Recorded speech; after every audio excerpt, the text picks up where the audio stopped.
darles una vez más la bienvenida a este salón de actos del Museo Arqueológico de Fuerteventura, que bueno, pues en este ciclo de charlas del ciclo cultural Majo, en el que pretendemos pues ir dando a conocer los aborígenes en sus diferentes disciplinas, en diferentes facetas, desde aquí, desde el Museo Arqueológico.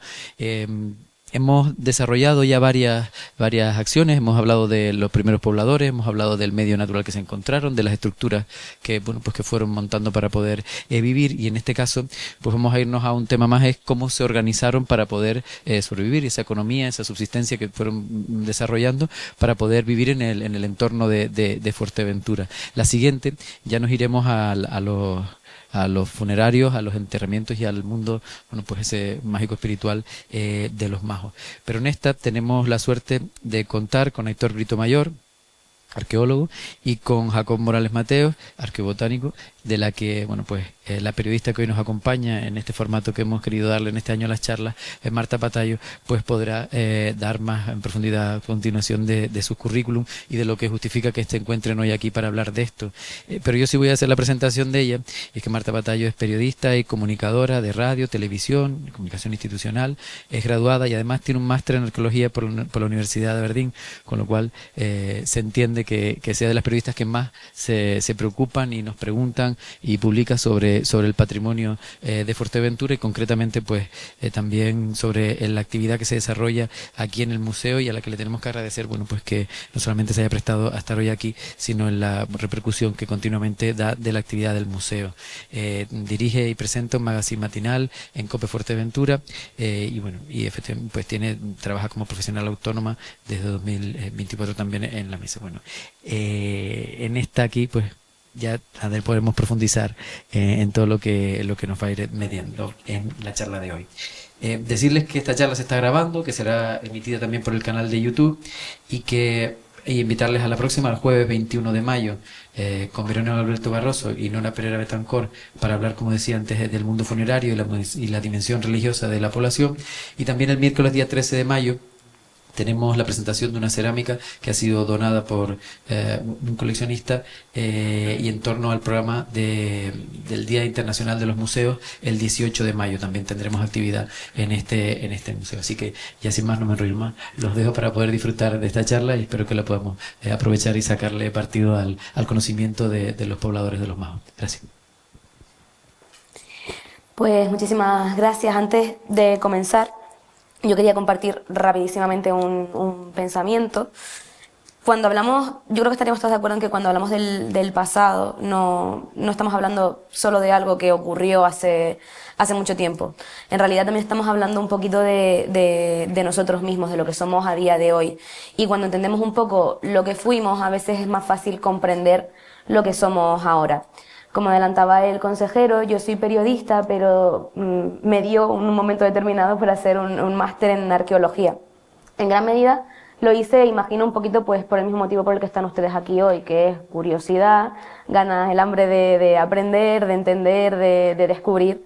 Y por otra parte, una cosa que a mí me llamaba mucho la atención era cómo, con mi gente, con la gente con la que yo interactuaba, muchas veces la arqueología era siempre como algo como muy lejano, ¿no? Como algo ajeno, que no tenía, como si el pasado no tuviera mucho que ver con nosotros. La cerámica esa, pues eso que estaba en la vitrina del museo, y el hueso, pues eso que estaba en el yacimiento. Y a mí siempre me ha llamado la atención, pero al final hay realmente qué hay más propio que conocer nuestras raíces y de dónde venimos y qué es lo que nos ha traído hasta aquí, ¿no? Conocer el pasado no es solamente una cuestión académica, es una herramienta para construir un sentido de pertenencia, de identidad, y también es una herramienta súper potente para acabar con prejuicios, derribar estereotipos y realmente resignificar lo que somos como humanos, que yo creo que en un momento como el actual, con todo el contexto histórico que estamos, la situación histórica que estamos viviendo a nivel mundial, es fundamental. Dicho esto, hoy vamos a hablar de, como adelantaba el consejero, pues de una vez miramos a esta isla, pues surge, una vez llegan ya los primeros pobladores, pues surge la idea del cómo, ¿no? Cómo consiguieron hacer una vida aquí, crear una economía en un territorio pues que de primeras nos parece así como un poquito hostil, y eso, por supuesto, van a darle respuesta pues los dos pedazos de profesionales que tengo hoy aquí a mi lado.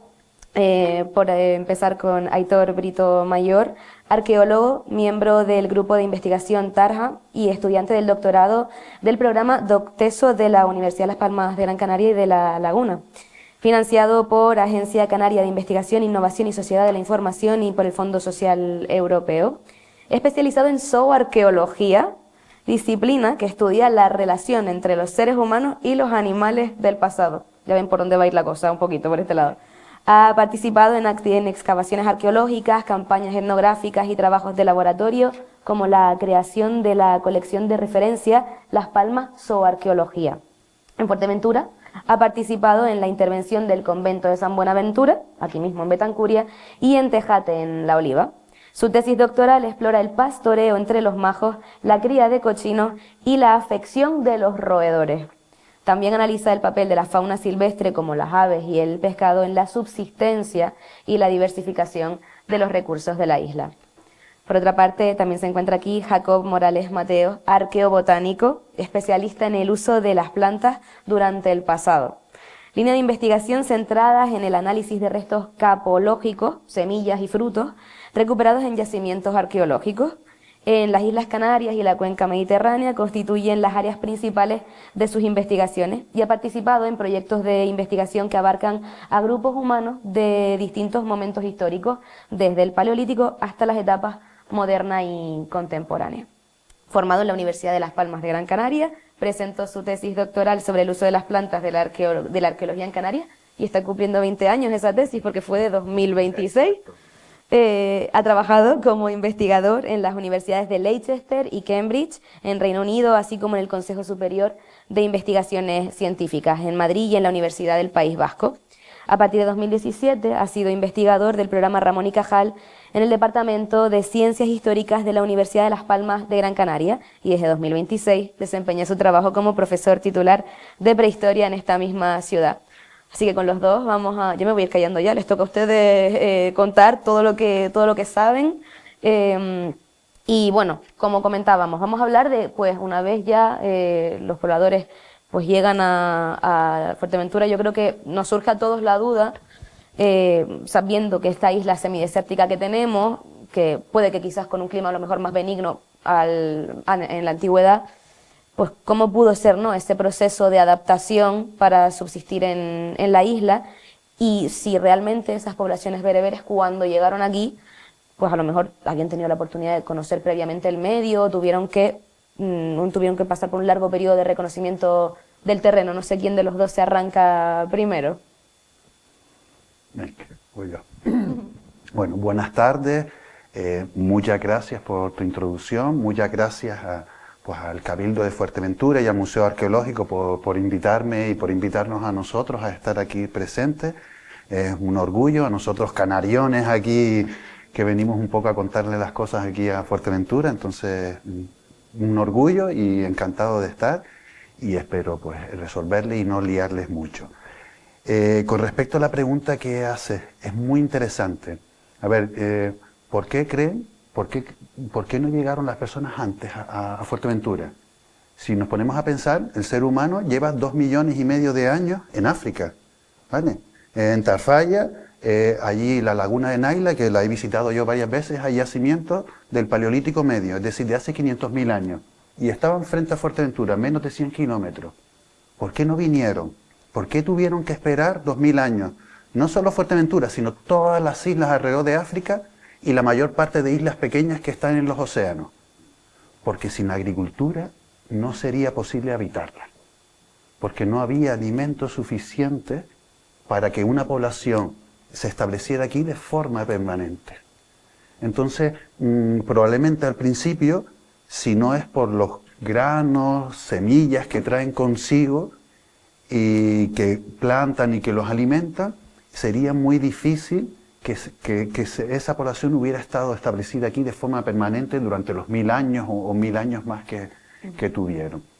Luego, con el tiempo, probablemente fueron mejorando, afinando el conocimiento de los recursos que había en Fuerteventura y fueron mejorando. Por ejemplo, yo les hablo de los datos de las plantas. Lo que yo estudio son semillas que aparecen en yacimientos arqueológicos, pero en los yacimientos arqueológicos no aparecen todas las semillas que la gente utilizaba, solo aparece aquellas que se carbonizan, porque al carbonizarse no se degradan y pueden vivir mucho tiempo y no se la comen los bichitos. Y no se carbonizan todas, se carbonizan las plantas que están al lado del fuego, las que tostamos para hacer el gofio, las que calentamos un poco, pero una ensalada nunca se va a carbonizar y nunca la vamos a encontrar en un yacimiento. Entonces, con esos datos que yo estoy obteniendo, lo que vemos es, por ejemplo, cuando llegan los primeros majos, en la cueva de Villaverde, tienen trigo, tienen cebada y tienen lenteja. Es decir, llegan con un grupo de plantas y las plantan. Pero también vemos que recolectan plantas silvestres. Y esas plantas silvestres en realidad son plantas como el acebuche, el cosco, la retama, que crecen también en el norte de África. Variedades parecidas. Entonces probablemente al principio pues irían explotando aquellas plantas que ellos conocían y después más adelante irían ampliando el conocimiento de eso. No sé si a veces me enrollo mucho o me voy... No, pero no, me has resuelto un poquito lo siguiente que te iba a preguntar, así que aprovecho y le pregunto a Aitor si, bueno, no sé si compartes en este caso lo que acaba de decir Jacob, de que venían, bueno, de que vinieron, en este caso la siguiente pregunta era precisamente pues cuál era el stock, la mochilita de recursos que traían, ¿no? Trajeron semillas, por tu parte, ¿tú crees que vinieron, que sabían lo que se iban a encontrar cuando llegaron aquí, o dijeron, uy, vaya, ¿dónde nos hemos metido? Sí, para romper el hielo, ¿no? Nada, antes que nada me sumo a los agradecimientos, tanto al museo como a las personas pensantes detrás de esta idea, que me parece un formato alucinante, que tanto disfruto desde como espectador y ahora me toca la parte de ponente.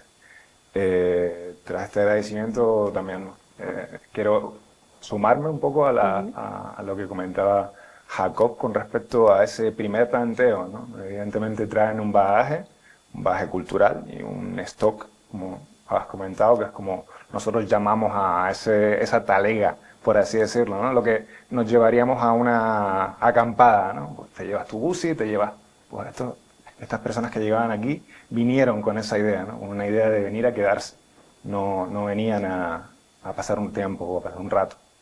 Venían con unas estrategias que les permitían reproducir sus medios de vida de su tierra de origen, ¿no?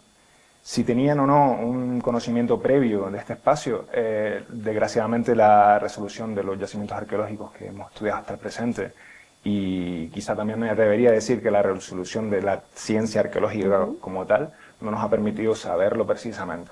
Pero sí tenemos yacimientos muy relevantes como el taller de Lobos 1, que nos da una evidencia clara, una visita seguramente estacional de poblaciones vinculadas al norte de África, y es muy probable que al ámbito del Círculo del Estrecho, que aprovechaban este territorio con un stock cultural distinto, me atrevería a decir muy distinto, al que encontramos durante casi 1000 años hasta la llegada de los europeos, ¿no?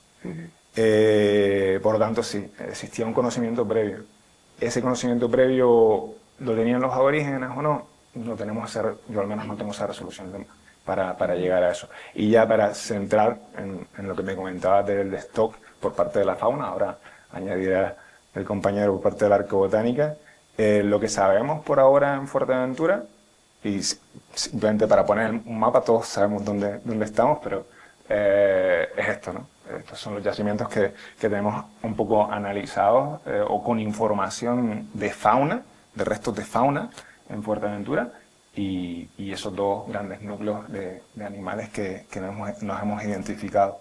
Aparte de varias especies silvestres, varias especies tanto endémicas como autóctonas, encontramos la cabra, la oveja, el perro, el gato y distintos roedores, que es algo interesante, ¿no? Hay roedores autóctonos que se terminan extinguiendo, que después hablaremos de eso un poco, y roedores que traemos nosotros también, y nosotras, como plaga, ¿no? No solo hay que pensar en esas especies que traemos de forma intencional, sino en aquellas que no queremos que vengan, ¿no?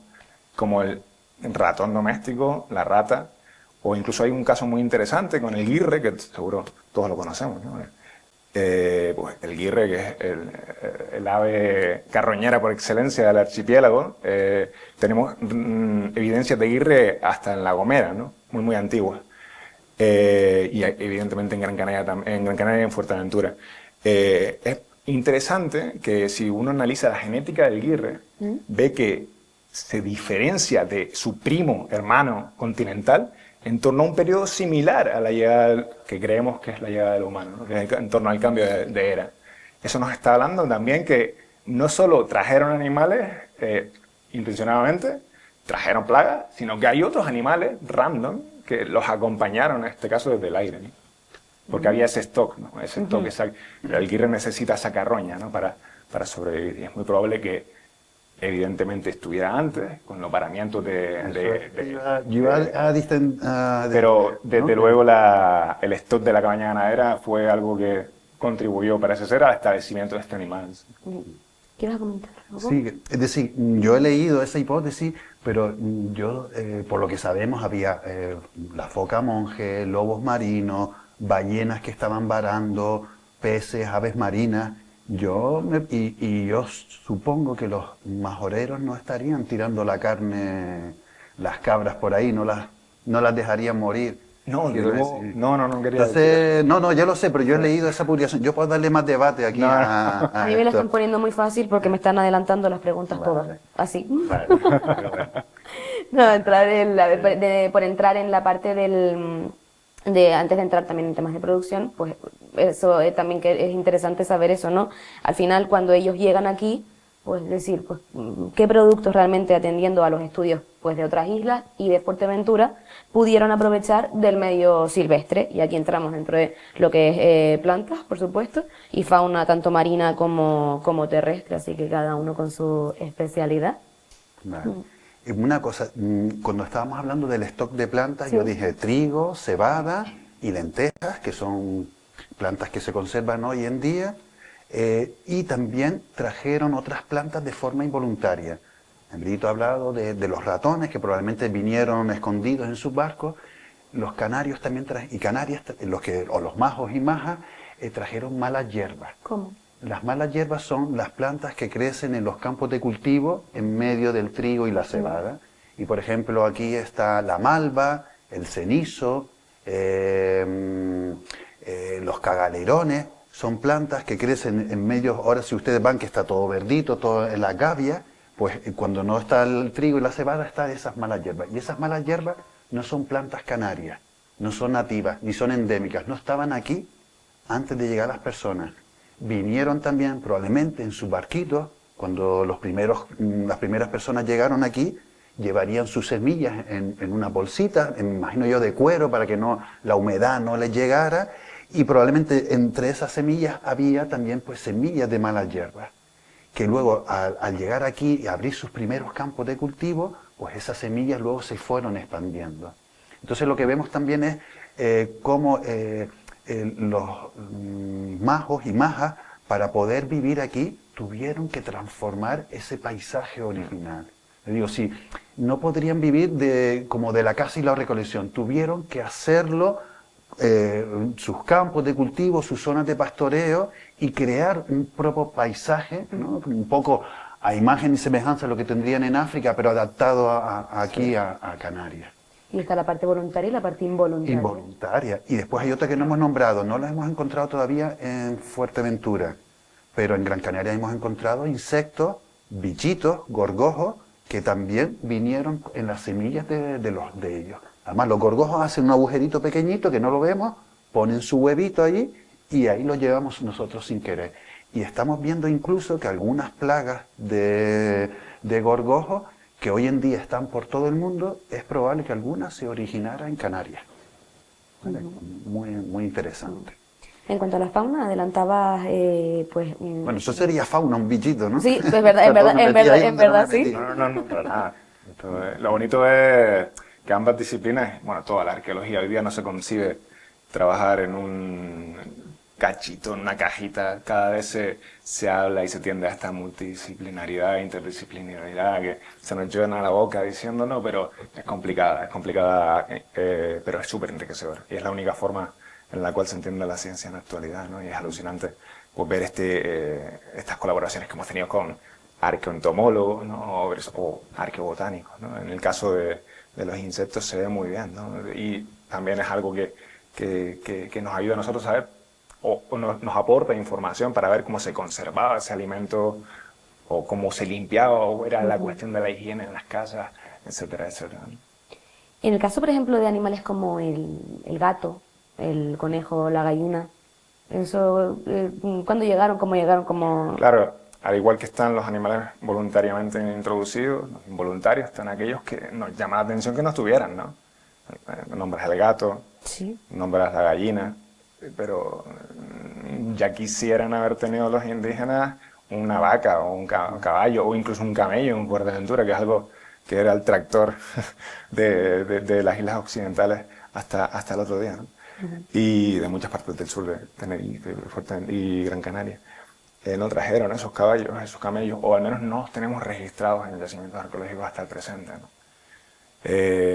Quizá el caso del camello se explica por una cuestión histórica. La expansión del camello es bastante tardía, sobre todo durante, si no me equivoco, la Edad Media, en donde más se termina expandiendo. La vaca no es tan entendible, pero sí es verdad que si atendemos a la información reciente, que no están las crónicas, hablan ya de la dificultad que hay de la importación de esos caballos, de esa fauna grande, en época del siglo XV, siglo XVI. De hecho, a la vecina costa hay un amplio brazo de mar, una amplia parte de mar, que le llaman el Cabo de la Yegua, si no recuerdo mal. Y era por eso, porque había tantos animales flotando. No, seguramente estaban exagerando los propios escritos, pero que hacen hincapié en esa dificultad de transportar animales de grandes dimensiones. La gallina también es relevante, porque la gallina tiene una importancia vital en esa época, en torno al cambio de era, vinculada siempre al ámbito romano. La tenemos registrada en Norte de África en el mismo momento, pero aquí no. También es verdad que identificar esos fragmentos de hueso en campo, hacen falta especialistas, hace falta técnicas de recuperación que todavía se han aplicado en Canarias, pero hay mucho trabajo por hacer para saber esas cosas. Entrando ya un poquito ya en base productiva, la alimentación derivada de los productos agrícolas pues, es fundamental. Según los estudios realizados hasta el momento, ¿se desarrollaron los mismos cultivos en todas las islas, acorde con las semillas que se han ido encontrando en cada una de ellas? En principio creemos que sí, que todos los indígenas, toda la población esa inicial, trajo un grupo de plantas y animales que introdujo en todas las islas. Además, el grupo de plantas y animales que se expande por el Mediterráneo durante el Neolítico. El Neolítico es esa etapa cuando las personas dejan de ser cazadores y empiezan a crear los primeros poblados, empiezan a ser agricultores. Pues en el Mediterráneo se van expandiendo desde Grecia, Italia, España, Marruecos, y lo que encontramos desde hace 8.000 años o 7.000 años son esas especies precisamente. Pero, por ejemplo, aquí hay algunas que no llegan, no tenemos la vaca, nos van llegando como un filtro, ¿no? Y son probablemente aquellas especies que están más adaptadas a zonas áridas. Entonces, en Fuerteventura y en el resto de Canarias lo que tenemos es el trigo duro. De trigo hay varias especies. Está el trigo del pan y después está el trigo duro. El trigo duro es el que se cultiva más hoy en día aquí, es el arís negro. Creo que le dicen, no sé si, por lo menos en Gran Canaria se dice trigo arís negro. Y es el que se utiliza para hacer el cuscús, para hacer la pasta, y en el norte de África es el que más se cultiva. El trigo del pan necesita mucha más agua, mejores suelos, y no se llegó a cultivar. Y luego tenemos la cebada, y más la cebada canaria. La cebada canaria es muy resistente, con unas pocas lluvias puede sobrevivir y puede crecer semillas. Y lo mismo la lenteja, y más la lenteja majorera, que ustedes conocerán mejor, ¿no? Que está, pues me han dicho que con 2 lluvias prácticamente, pues tienes la planta ya con vainas, y entonces vemos eso, un grupo de plantas que se va expandiendo por el Mediterráneo, pero no todas las plantas ni todos los animales, sino bastante limitado, y que se van introduciendo en todas las islas, y lo vemos en el primer momento. ¿Qué pasa? Que luego va evolucionando de forma diferente.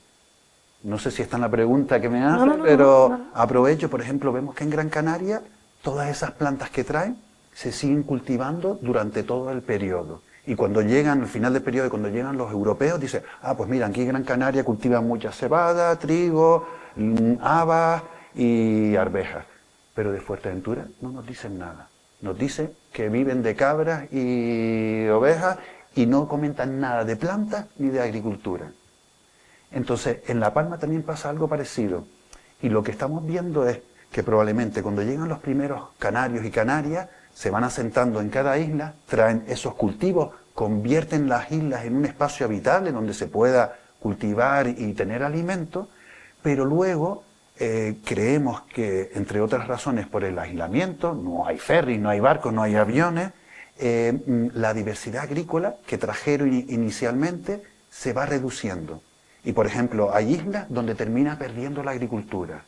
Pero, por ejemplo, en Lanzarote, al final solo queda la cebada. Y lo mismo pasa en La Gomera y en El Hierro. Y en Tenerife también se mantiene un poco, pero es como si la gente fuera reduciendo el número de cultivos que tuvieran y solo se fueran quedando con aquellos más adaptados. Y probablemente eso se debe también al aislamiento. Yo he hecho trabajo etnográfico en Gran Canaria y ahí la gente nos decía que los años muy malos, que no llovía, se perdía el grano y tenían que comprarlo en Marruecos, en Lanzarote. Claro, hace 60 años, pero hace 600 años no tenían esa posibilidad. Entonces es muy probable que terminaran perdiendo esas cosas. Y no es algo único de Canarias, no es porque aquí fuera más bobo o lo que sea. Va pasando en otras islas, ¿vale? No sé si conocen la isla de Tasmania, cerca de Australia. Pues cuando llegan son cazadores, tienen arcos, disparan con flechas hace 10.000 años. Cuando llegan los ingleses hace 200 años, no tienen ni flechas, ni arcos, ni nada. Como que van reduciendo su tecnología, lo van adaptando a lo que les hace falta y ahí se va quedando. Y eso es probablemente lo que pasó aquí. Y vamos a tener que esperar a que lleguen los europeos en el siglo XV para que otra vez vuelvan a introducirse más cultivos y el paisaje se parezca más a lo de ahora. ¿Puede haber cultivos que se hayan desarrollado en la isla, que no hayan dejado evidencia arqueológica o de la que no haya constancia ahora mismo, pero que por las condiciones del medio sí se pudieran Mira, una, por ejemplo, súper interesante es la lenteja. Porque la lenteja la hemos encontrado, la tenemos en Villaverde, la tenemos en Gran Canaria, la tenemos en La Palma. No hay ni una crónica, ni el famoso Abreu Galindo, ni Espinosa, ni Torriani, los famosos europeos que escribieron sus libros, ninguno la nombra. Pero es que en la documentación, incluso archivística, apenas aparece. ¿Por qué? No sé si ustedes conocen, ¿ustedes serían capaces de reconocer una planta de lenteja? ¿Tú serías capaz de reconocer una planta de lenteja? ¿La has visto alguna vez? La verdad que no. Es difícil, ¿vale? Y es muy probable que esos primeros españoles, a lo mejor la estaban viendo y no eran capaces de reconocerla. Porque además sabemos que las estaban cultivando. Y no es eso, sino, digamos, aquí me adelanto un poco, por el ADN que hemos hecho en los estudios, sabemos que se ha mantenido hasta la actualidad. Es decir, no solo sabemos que la cultivan, sino que se ha mantenido hasta la actualidad. Y no está recogido en ningún texto. Entonces es bastante probable que haya otra planta, por ejemplo, una lechuga. Si trajeron lechuga, plantaban lechuga y se la comían, yo no la voy a encontrar muy difícilmente. Pero pudo darse. Pero pudo darse, claro. ¿Vale? Entonces, y además la arqueología se va mejorando, los métodos. Hace 30 años nadie pensaba que había agricultura en Fuerteventura. Y es porque hemos empezado a recoger el sedimento, se procesa de una forma especial, lo miramos al microscopio con mucha paciencia, ¿no? Y entonces eso cambia. Y estoy seguro que dentro de 10, 20 años vendrá pues gente más formada, con otras técnicas y obtendrá más información, ¿no? Y yo creo que eso es lo bonito además, ¿no? Sí. Que vayan ahí poco a poco. Creo que no te he oído mencionar el millo. ¿Qué pasa con el millo? Eso, y algunos de ustedes estarán en el millo. ¿Qué pasa? El millo no es una planta que se domestica en el Mediterráneo. El millo o maíz, ¿no? Como lo conoce, se domestica en América, en México, hace 8.000 años. Y allí se domestica, empiezan a cultivar, los primeros millos son pequeñitos, la mazorca o el palote es muy pequeño, teocintle, ¿no? El teocintle se llama, Y con el tiempo se va domesticando y va aumentando, va aumentando. Esos palotes grandes que tenemos aquí, eso es producto de la ingeniería genética de los últimos 100 años. En Gran Canaria tenemos un yacimiento de hace 400 años en el que tenemos millo. Porque tenemos que esperar a que Colón llegue a América y tras base en su primer viaje, de hecho, ya se trae las semillitas. Y hay un cuadro famoso en el que está Cristóbal Colón arrodillado delante de los reyes católicos, que hay un caribe detrás, un indio caribe, y está enseñándoles las semillas de millo. Entonces, los canarios no tenían, los aborígenes no trajeron el millo, fue algo que vino después. Pero curiosamente, y no solo en Canarias, sino en África, el millo vino para quedarse y para cambiarlo todo. Aquí no tanto, pero en África lo transformó. ¿Por qué? Porque en África los cereales que tenían ellos, el mijo y el sorgo, no crecen bien en la selva. Necesitan zona, en el Sahel sí, pero en la selva no. El millo sí. Entonces de repente pudieron plantar en el Congo, en todas las selvas africanas, y la población africana aumentó, el millo lo cambió. Aquí también, pero en África mucho más. Y una cosa curiosa, y con esto paro lo del millo, por lo menos en Gran Canaria el millo no lo comemos en gofio. Yo entiendo que aquí también. Y fíjense, no nos lo comemos como se lo comen en Sudamérica. Pues la chicha, la torta. Aquí llegó la semilla y la gente que hizo. Yo me imagino una mujer canaria. Llega el marido, mira, tengo esto que acaban de traer en los barcos, lo acabo de plantar y no sé. Y ella diría, pues nada, lo tostaré, lo moleré y nos lo comeremos en gofio, y porque es la forma que tenían ellos de consumirlo, ¿no? Y fíjense, y al final hicimos el millo canario, ¿no? De alguna forma, si yo qué sé, en Tenerife pues se comen mucho las arepas, que es como las recetas que vino directamente de Venezuela, no son nuestras, vienen de Venezuela. Claro, el millo lo hicimos canario, y no solo aquí, en África también. Es decir, en Guinea hay muchos estudios, en Senegal, cuando llega el millo, los africanos llegan, ¿y esto qué es? Pues lo cocinan de la manera que ellos cocinan sus granos. Y al final lo integran de esa manera. Por eso el millo, les digo, es súper importante. Y como lleva tanto tiempo, hay alguna gente que piensa que también lo trajeron los canarios, igual que a lo mejor las tuneras y las pitas, que las vemos, y han estado siempre ahí, y vemos que aunque no llueva, ellas no se mueren, pues estarán siempre. Vinieron también de América. A ver, de América, Cristóbal Colón, que pensaba que lo más importante era el oro, las especies, pero en realidad lo más importante que vino a América fue tomate, aguacate, papa, papayo, ¿no? Todas esas, la piña, todo lo que vino de América, y el cacao, por ejemplo, ¿no? Y que no teníamos aquí. Lo que no vino de América fueron las cabras. No. La ganadería, que parece ser que constituyó, por lo menos esa es la idea que todos tenemos, ¿no? La base económica de la isla. ¿Qué animales domésticos fueron consumidos y gestionados por el pueblo majo, Héctor? Bueno, sobre todo lo que nos aparece en yacimientos arqueológicos, más del 90% normalmente, sobre todo en Fuerteventura, son fragmentos de cabra, de huesos de cabra, es lo que más hay. Y bueno, simplemente para que así nos aparecen las cosas, nos aparecen muy fragmentadas, y nosotros lo que usamos es una herramienta que Jacob también utiliza, que es la colección de referencia. Y esos cachitos de hueso, vamos buscando pues qué parte del hueso es, con este tipo de biblioteca de huesos que tenemos, y terminamos extrayendo información. Por ejemplo, la parte, a ver, no está por aquí. Esto es un guirre, un fragmento que ya aparece en el yacimiento, y esta es la equivalencia real, o sea, actual. Ambos son reales, pero la equivalencia actual. Pues con esas comparaciones podemos llegar a identificar a los animales. Además, también vemos marcas de corte, gestión de la misma y demás información, ¿no? Bueno, por aquí tenemos un guirre. Esto es también una codorniz extinta, la famosa codorniz gomera, ¿no? Codorniz gomera, que también aparece en yacimientos consumidos, en Villaverde en concreto. Aquí tenemos un cráneo de vieja, un colmillo de león marino, de la foca monje, y bueno, estos cabras. Esto es lo que más aparece, este tipo de fragmentos. Tanto como quemados, con termoalteración, como cortados como si fuera un procesado de carne, ¿no? Y lo que hacemos con este tipo de información es medir esos huesos, ¿no? Y notar información de cómo eran esos animales. Como te digo, lo que más hay es cabra, y nos ha permitido, como tenemos tantos huesos de cabra, nos ha permitido medirlos y compararlos con cabras actuales y para saber si son más grandes o más pequeñas, ¿no? Saber cómo era la talla un poco, ¿no? En este caso las aproximaciones nos dan en torno a 62 centímetros a la cruz, que es muy similar a cómo es la cabra majorera actual. Hemos, en colaboración con la Universidad de La Laguna y el equipo de Rosa Fregel y Clara Díaz, que es la autora principal del estudio, hemos hecho análisis genéticos comparando las cabras de yacimientos y las cabras majoreras actuales.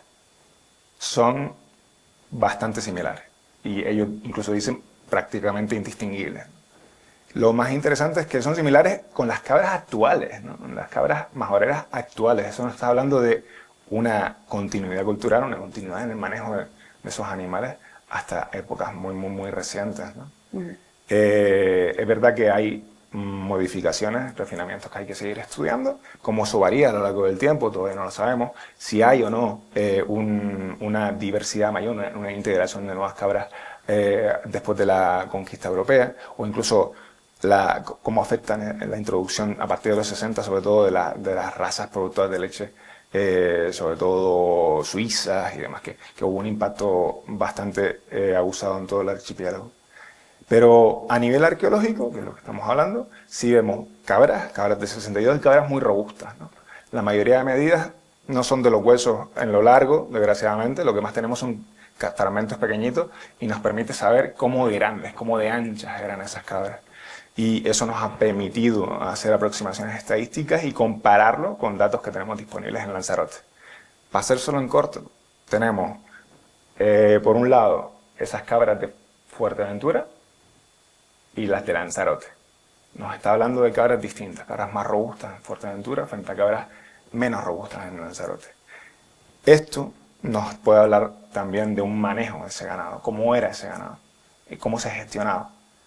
Y no es de extrañar que la tradición ganadera de Lanzarote, continuada durante la Edad Moderna, siempre fue más robusta, más fuerte, de Fuerteventura, que en Lanzarote. De hecho, Lanzarote tiene muchos problemas en el siglo XIX, sobre todo XVIII, de sacas de ganado, ¿no? Era algo bastante frecuente, que también se da aquí, en Fuerteventura, pero el número de especímenes, el número de la cabaña ganadera de Fuerteventura parece más robusta, parece más firme y parece más diversa. No solo por la diversidad y la extensión de la isla, sino por los modelos de gestión que hay en Fuerteventura, hasta épocas muy recientes. La cabra de costa, el aprovechamiento de las cabras guaniles, ¿no? La cabra fula, los sistemas de aprovechamiento de cabras sitiadas, ¿no?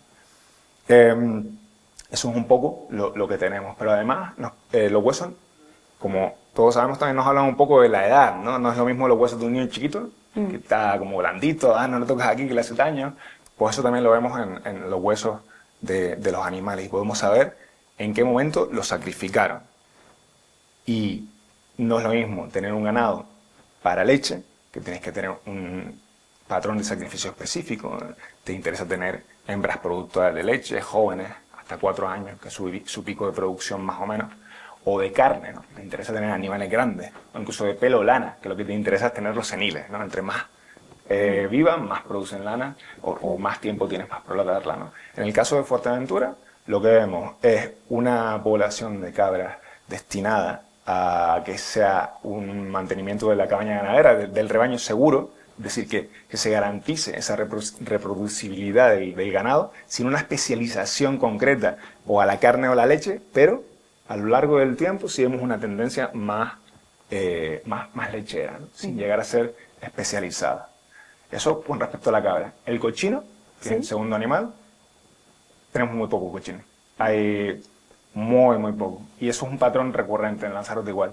Es un animal con una exigencia de agua, una exigencia hídrica que hablamos, que puede llegar incluso a ser un competidor directo con el humano. Por lo tanto, hay cochino, pero seguramente estamos hablando de una cría a pequeña escala. Y es curioso que donde más aparece en Fuerteventura, de los yacimientos que he trabajado, es en Llano del Sombrero, que tenemos hasta el día de hoy el Barranco Madre del Agua al lado, ¿no? Es una zona que quizá pudo ser más favorable para la cría de este tipo de animales, pero siempre en unas proporciones del 5%, del 4%, muy poco en comparación con el ganado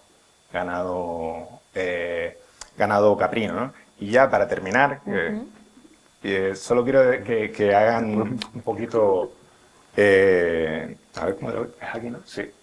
Esto que estoy marcando son las ovejas que tenemos en Canarias, ¿no? Bueno, las islas occidentales, ¿no? Tanto en Lanzarote como en Fuerteventura. A ver, esta taquita, ¿vale? Si se dan cuenta, en ambas islas sobresalen un poquito, son más robustas que la cabra, ¿no? Eso nos llamó la atención desde el inicio, ¿no? Una robustez, sobre todo en el caso de Fuerteventura, bastante destacada. Y hemos planteado como posible explicación que estamos hablando quizá de esta oveja de pelo, oveja canaria de pelo, oveja peligüey, que es la que también se refleja en crónicas tardías, pero se refleja. De hecho, en las crónicas primeras le ganarían, no existe la oveja. De hecho, esta oveja, para alguien que no la conozca, puede pasar por cabra perfectamente. Así que nos está cuadrando bastante bien que sea este el animal que nos encontramos como oveja, ¿no? Que ya de por sí es muy difícil distinguirlo en el hueso, ¿no? Necesitas bastante entrenamiento ahí. Pero este animal más robusto, este animal más grande, seguramente nos está hablando de una oveja peligüey, que se conoce, ¿no? La genética es la que nos puede dar la clave, y eso es un poco el desarrollo futuro. La arqueología al final nos da respuestas, bueno, lo acabas de comentar, sobre el tipo de cabaña ganadera, más robusta, en este caso que es más orera que la de Lanzarote. También si ha evolucionado mucho, si es muy similar, lo has comentado, que hay rasgos muy similares a la cabra actual, en este caso con la cabra. Y con respecto a las prácticas, los estudios arqueológicos nos permiten conocer cómo era lo que era, pues eso, pautas específicas de matanza o de consumo. ¿Podemos identificar estas prácticas a través de la arqueología? Sí, nos da la clave, nos la da una parte de la arqueología que se llama tafonomía, que es todos aquellos procesos que afectan al hueso, cambios de coloración, cambios de morfología, marcas que quedan en el hueso, tanto por parte, o sea, nosotros los humanos como responsables de ello, o de forma natural, ¿no? Hongos que atacan, etcétera, etcétera, insectos que se comen en el hueso. En el caso, lo que vemos es un procesado, primero, térmico. Es decir, esta gente no se comía la carne cruda, cosa que también aparece en las crónicas. Por eso hay que siempre manejarlas con mucho cuidado, ¿no? Siempre hay termoalteración, que llamamos nosotros, o sea, asado de carne, y también hay guisado. ¿Qué pasa con el guisado? El hervido, ¿no? El sancollado. El sancollado es difícil de distinguir en el hueso. Se habla de que se ponen más transparentes, etc. Pero bueno, no es descabellado pensar que lo podrían guisar, evidentemente. Pero lo que sí nota la clave es que hay un machacado o un aprovechamiento intenso del hueso. Es decir, ellos y ellas no pillaban el corte de carne y desechaban el hueso, ¿no? El hueso se aprovechaba al máximo, hasta la grasa, el tuétano, no solo el tuétano, sino las grasas que están en los extremos del hueso. Todos y todas seguramente hemos pillado un hueso en la mano y machacarlo con los dientes o apretarlo para que saque el jugo, ¿no? Antes, que no había pastillas de Becren y todas estas cosas, pues se utilizaba esto, y podríamos pensar que quizá los indígenas lo aprovechaban o rentabilizaban ese hueso hasta lo que más pudieran, y esas evidencias quedan, ¿no? Marcas de corte estandarizadas también nos quedan, y hay cuestiones curiosas que estamos por resolver, que son algunas marcas que no nos esperamos, ¿no? Unas marcas de corte que no nos checan con que sean realizadas con piedra, ¿no? Que es algo que no hemos comentado, pero siempre me gusta recordarlo, ¿no? Estas poblaciones, los indígenas, los majos también, no tenían metales, ¿no? Es algo que siempre hay que tener presente. Igual que no tenían tunera o millo, ¿no? Nos explota la cabeza, ¿no? ¿Cómo no va a ser el naife canario, ¿no? Pero no tenían eso, ¿no? Todo, o la mayoría de las herramientas que tenían eran de piedras y de hueso. Pero hay cierto tipo de marcas en el hueso que no se pueden hacer con piedra. O es muy difícil de hacer, o nos dan indicadores de que es probable que existieran metales, ¿no? puntuales, ¿eh? Son las, no sé, el 0,000% de las marcas que encuentro, pero aparecen marcas en época indígena de procesado de metal, con metal, con instrumentos de metal. Un poquito por ahí vamos tirando adelante. Y si entramos en almacenamiento, en conservación, o sea, ¿cómo tratamos los excedentes? Conservación y almacenamiento del grano se han estudiado de forma bastante amplia en otras islas como en Gran Canaria, gracias a la existencia de graneros colectivos. En el caso de Fuerteventura, ¿dónde creen que pudieron almacenarse las reservas de semillas? Buena pregunta. Complicada. Es decir, ahora mismo solo hemos estudiado un yacimiento de forma sistemática, que digamos Villaverde, de una sola campaña, entonces los datos son escasos. Etnográficamente, que podríamos completarlo, yo creo que en Fuerteventura se usaban, ya alguno de ustedes me corregirá, creo que se llaman taros, que son como unos círculos que se cubrían y se metía el cereal, que a veces cuando venimos ahora aquí, son como una pequeña montaña hecha con paja, la raíz se pone hacia el exterior y la espiga hacia adentro. Y entonces es como una montaña que lo va protegiendo. Eso protege la planta y creo que de forma tradicional se ha usado aquí para almacenarlo. Luego, nosotros excavamos en Villaverde. Villaverde es una cueva, un tubo volcánico. Probablemente sería el sitio perfecto para almacenar grano. Y quizás por eso lo estamos encontrando allí. Porque en las cuevas, fuera del sol, la humedad es constante, la temperatura es constante, baja, son las condiciones especiales para guardarlo. Y por ejemplo en Gran Canaria, que es donde más hemos estudiado, los graneros están construidos en cuevas, ¿no? Vemos que, es decir, para que no vengan los hongos y te coman los granos, para que no surjan los bichitos, ¿qué tenemos que hacer? Pues mantener la temperatura baja y la humedad baja y constante. ¿Y dónde lo conseguimos eso? En una nevera hoy en día, y antes en una cueva. Entonces es bastante probable que fueran las cuevas. Pero también, si ustedes van al museo, a las salas del museo, verán esas cerámicas enormes. Y pensarán, ¿son las cerámicas un buen sitio para almacenar grano? En principio no. ¿Vale? ¿Por qué? Porque el grano necesita que tenga cierta respiración, porque si lo tenemos cerrado lo que puede pasar es que como haya un poco de humedad y haya hongo, tengas una espora, las esporas son invisibles, van en el aire, pues si tiene un poco de humedad y lo cierran, pues el hongo va a salir ahí.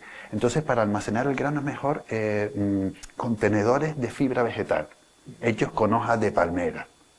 ¿Vale? Y aquí quería, porque antes te levanté la mano, pero al final creo que se te olvidó, y no hablé, me acordé ahora, la palmera. Ustedes estarán pensando, ¿y había palmera? Es decir, no hemos encontrado palmera en Villaverde, pero cuentan los primeros europeos de Canarién que cuando llegan y hay palmeras datileras, ¿vale? Y sé que algunos investigadores plantean que había palmera datilera aquí e incluso olivos. Entonces, porque había palmera datilera en la época de los romanos y lo trajeron los canarios. Eso es falso, ¿vale? La palmera datilera llega a Marruecos en la Edad Media, ¿vale? Sabemos que en Egipto había palmera datilera desde 1500 a.C., en Libia llega en 1000, pero a Marruecos, es decir, ya hoy en día hay bastantes estudios arqueobotánicos, no llega hasta la Edad Media. Es decir, que es imposible que si vinieron de Marruecos trajeran palmera datilera porque no la había allí. Y las semillas que hemos encontrado, solo hemos encontrado por ahora en Gran Canaria y en La Gomera. Y son las semillas redonditas, tamaño grano de café, que son de palmera canaria 100%, ¿vale? No ha aparecido, yo he estudiado yacimientos en Egipto, en Libia, en Túnez, y conozco bien las semillas de las palmeras, la semilla de la datilera. Si ustedes se comen un dátil, normalmente termina apuntado. Todas las plantas que se domestican, las semillas se van haciendo más grandes con el tiempo y van sacando puntitos, ¿vale? Pues lo mismo pasa con el olivo. Hay gente que plantea que en Fuerteventura los majos trajeron olivo. Yo he estudiado las semillas de Villaverde y allí lo que nos aparece no es el olivo, es el acebuche. Y usted dirá, ¿y eso qué tiene que ver? Pues el acebuche es el ancestro silvestre del olivo. O dicho de otra manera, el acebuche se fue domesticando y con el tiempo se convirtió en el olivo. Entonces las semillas del acebuche, que es el silvestre, son redonditas. Y si ustedes van a los acebuches que crecen, que hay algunos que crecen todavía y cogen su semilla, serán redonditas. Pero si van al supermercado y compran unas aceitunas de antequera y se la comen y dejan la semilla, verán que es apuntada y que además termina en 2 puntitas que te puede picar. Eso es doméstico. Y lo que tenemos aquí no es doméstico. Es decir, o en otras palabras, ni trajeron olivo ni trajeron palmera datilera. Yo, para que les quede claro, y por si acaso tenían esa duda después. Quitándonos mitos de Sí, encima. eso sí. Hoy estamos... Porque además, es decir, el conocimiento de la palmera datilera, por ejemplo, hasta hace 10 años no lo teníamos claro. Pero ya en los últimos 10 años en Marruecos se están desarrollando mucho los estudios también arqueobotánicos, como aquí en Canarias, y ya empezamos a tener una idea. Entonces, Bueno, pues tampoco teníamos, no teníamos nevera para la conservación, en este caso, de los productos derivados de la ganadería. ¿Cómo lo hacían? Es una pregunta súper compleja porque no tenemos evidencia material que nos esté hablando de ningún procesado como tal Nada. en Fuerteventura. Pero bueno, siempre están las crónicas como recurso y es interesante atender a ellas, ¿no? A mí lo que siempre me llamó la atención es que, por ejemplo, la canadiense, quiero recordar, es la que dice que no utilizaban la sal, ¿no? Pero sus casas huelen mal porque almacenan carne seca, ¿no? Después, en otras crónicas posteriores, sí hablan de que utilizaban la sal. No, me parece de perogrullo pensar que la sal era utilizada, seguramente el ahumado también. Es verdad que no tenemos evidencias directas, pero hay yacimientos de procesado de alimentos vinculados al mar en este caso, donde se ve una disposición de fuegos extensos, ¿no? Tal es el caso de Puntas Mallorquín. Y después tenemos yacimientos en otros lados, como el que hemos estudiado en Playa de Chica, en el norte de Gran Canaria, donde se ve no solo esos fuegos extensos, sino a especies vegetales que se utilizan es profeso para generar ese humo. Por lo tanto, el ahumado tampoco es descabellado pensar que existía, ¿no? A mí siempre me gusta pensar en eso, ¿no? En una especie de jamones o encurtidos de cabras tajoraces, ¿no? O de machos tajoraces en este caso, de machos jóvenes. Además es una carne muy fácil de salar. ¿Por qué no? Pero evidentemente, o sea, quiero decir, evidencia prueba material no tenemos por ahora. yo quería comentar que estuve preparando un trabajo sobre gastronomía aborigen y recuerdo eso que comentas, que decían que secaban la carne al sol en sus casas, sería como una especie de jamón serrano, y todos comentaban que la mejor carne de toda Canarias era la de Fuerteventura. ¿No? Eso lo tenían claro, ¿no? Como que igual que el mejor jamón es el de Jabugo, la mejor carne de toda Canarias era la del ganado de Fuerteventura, ¿no? Y lo reclamaban como... No, de hecho, siempre se habla de la industria del azúcar, ¿no? Nada más, como la primera industria que se implanta en Canarias con la colonización del territorio. Pero no fue el único producto que se exportaba, ¿sabes? Hay muchos más. La grasa de pardela es otro de ellos, ¿no? Que se habla muy poco de ella. Tenía sus propiedades medicinales, o se le otorgaba propiedades medicinales, pero también están los cordobanes, que no son otra cosa que pieles trabajadas de cabras jóvenes en concreto, para la exportación a América, donde esa cabra no existía en un inicio, y sobre todo no existía la transformación en industria de esas pieles, ¿no? Y también de carne, o sea, se exportaba carne desde Fuerteventura, no lo sé, pero sí hay datos de Gran Canaria, junto con ese azúcar y junto con otros productos como el vino incipiente hacia las nuevas colonias americanas. Por lo tanto, evidentemente existe un procesado previo y seguramente una continuidad cultural desde los indígenas de todos estos procesos de aprovechamiento al máximo de los animales. Luego ya, pues bueno, lo han nombrado un poquito colonización, que es lo que ocurre ya después de que empezamos a entrar en contacto con la población europea y la conquista castellana. Las crónicas, de hecho, de la conquista describen inexistencia de agricultura en Fuerteventura. Vamos, que si nos fijáramos de eso, no hubiera nada, solo cabras. Además, es imposible. A ver, el ser humano, el cerebro funciona con glucosa, ¿vale? Hidratos de carbono. Y en los animales no hay hidratos de carbono, están en las plantas. Entonces su cerebro no hubiera funcionado, necesitaban hidratos de carbono. Ni siquiera nombra plantas silvestres. No hay ninguna, solo se nombra la tabaiba y dice que tiene un poco de una leche que es medicinal, pero no nombra ni una sola planta silvestre. Y eso no lo nombré pero en Villaverde hemos encontrado el cosco. Y para la gente mayor, y no sé si ellos, pero si recuerdan de sus padres, el cosco en Fuerteventura hasta hará 70, 60 años fue una comida que se consumió. Y sabemos por las semillas que hemos encontrado en Villaverde que ya lo estaban usando desde el siglo V, VI. El cosco no es una planta que solo está en Fuerteventura, también están en el norte de África y en Arabia. Y hoy en día, por ejemplo, los tuareg que viven en el Sáhara hacen harina con las semillas de cosco. Y los beduinos que viven en Arabia, allí en medio de las tuberías con los pozos petrolíferos, porque hay un libro precioso que hicieron americanos que iban a construir una tubería y de paso le hicieron entrevistas y también utilizaban las semillas de cosco para hacerlo.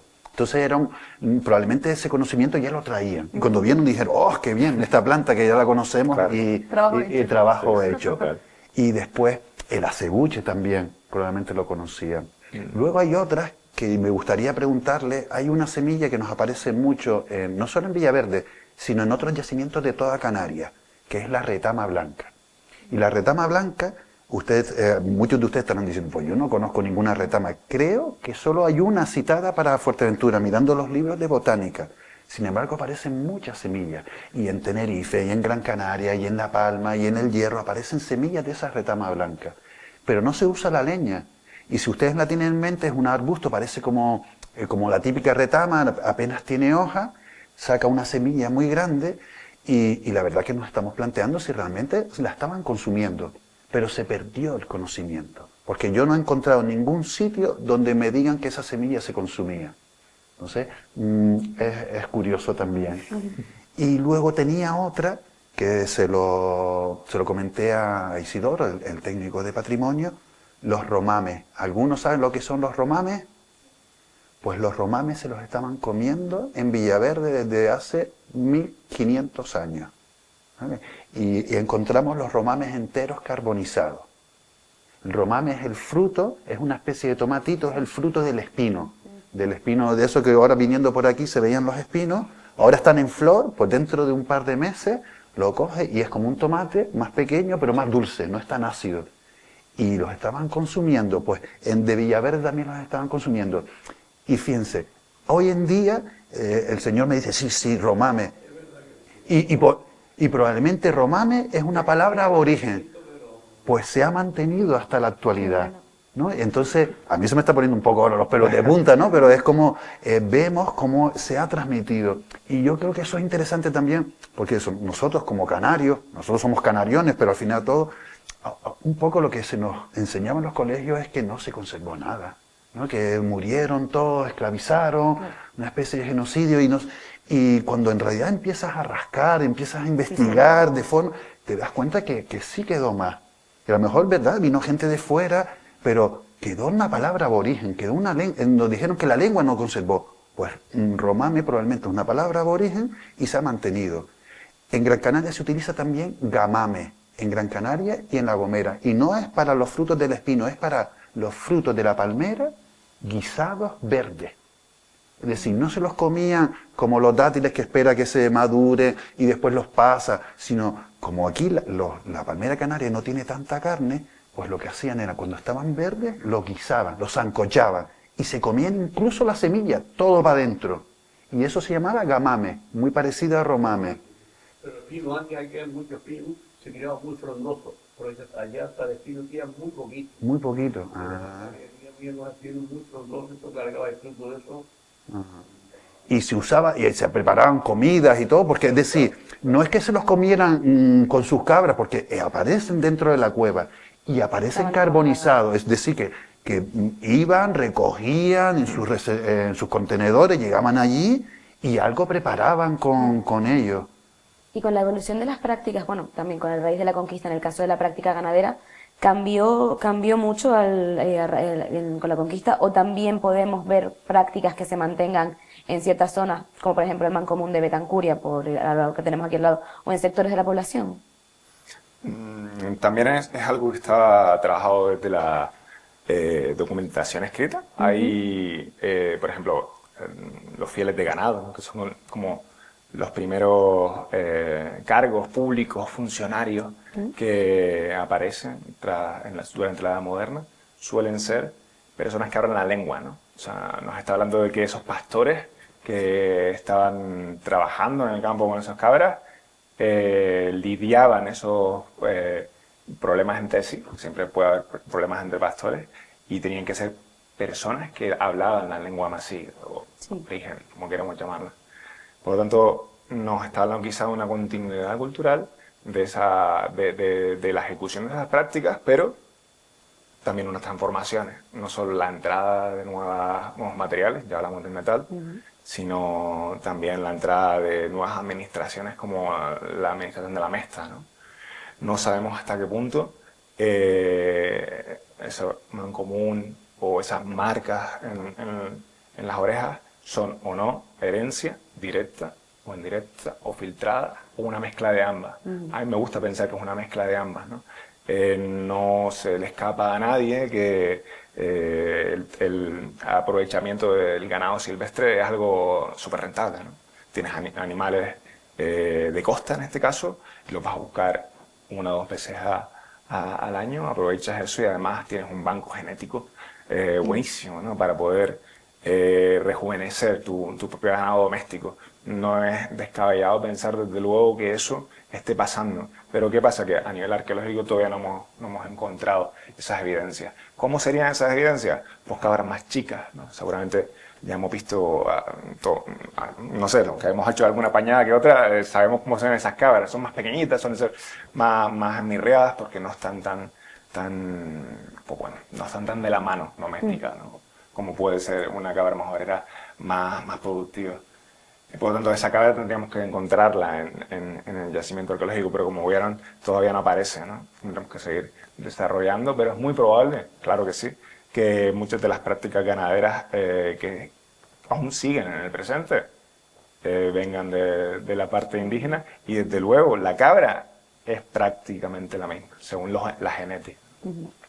Bueno, muchas preguntas quedan por resolver, mucho que investigar. Ya para concluir, antes de pasar la ronda de preguntas del público, y esta pregunta va para los dos, pues con todas esas preguntas que tenemos en el aire y que van surgiendo también a través de la misma práctica arqueológica, porque la arqueología, bueno, es hacerse preguntas para que surjan más preguntas muchas veces. ¿Qué líneas de investigación creen que serían necesarias para conocer más, profundizar más en los majos en Fuerteventura y al final por extensión pues a las culturas indígenas de Canarias? Yo, y aprovecho para un poco una primicia, que está un poco publicado, pero quizás no tanto, es decir, hablamos de que se conserva brito de las cabras, la cebada, sabemos, porque hemos descubierto cebada arqueológica en Gran Canaria, que hemos obtenido ADN y la hemos comparado con la actual y sabemos que se cultiva. Pero es que además lo hemos hecho con la lenteja, y con la lenteja majorera. Y ustedes deberían estar muy orgullosos de la lenteja majorera, porque la lenteja majorera es la más parecida a la que introdujeron los canarios. Sobre todo la lenteja pequeñita esa del grano es lo que estamos viendo. Y no, ahora mismo la pregunta que estamos haciendo, y estamos haciendo unos estudios genéticos con unos genetistas suecos que son los mejores para las plantas, un equipo es decir, yo no lo hago, ¿vale? No piense, yo no tengo ni idea de genética, me pongo a hablar aquí y digo, nosotros hicimos, pero yo no he hecho nada, yo le doy la semillita. Pero me dice Jenny, que además quería venir aquí, le encantaría venir a Fuerteventura, que la semilla menuda de Fuerteventura es la más parecida a la que encontramos en los yacimientos de Gran Canaria de hace 2000 años. Y lo más curioso es, no sabemos exactamente si la semilla de la lenteja en Fuerteventura llegó así ya pequeñita, o es algo que fueron desarrollando aquí para que se adaptara a las condiciones. Y eso es lo que queremos ahora investigar, y estamos buscando dinero, por si alguno nos quiere dar algo, no, son bromas, nosotros buscaremos ahí financiación, pero estamos entre la Universidad de Linköping y la Universidad de Las Palmas, investigando esa línea ahora, y ahora por ejemplo lo que estamos haciendo es comparando las lentejas todas de Fuerteventura, las que hay recogidas en toda Canarias, con las de Marruecos, con las de Argelia y Túnez, con las de España.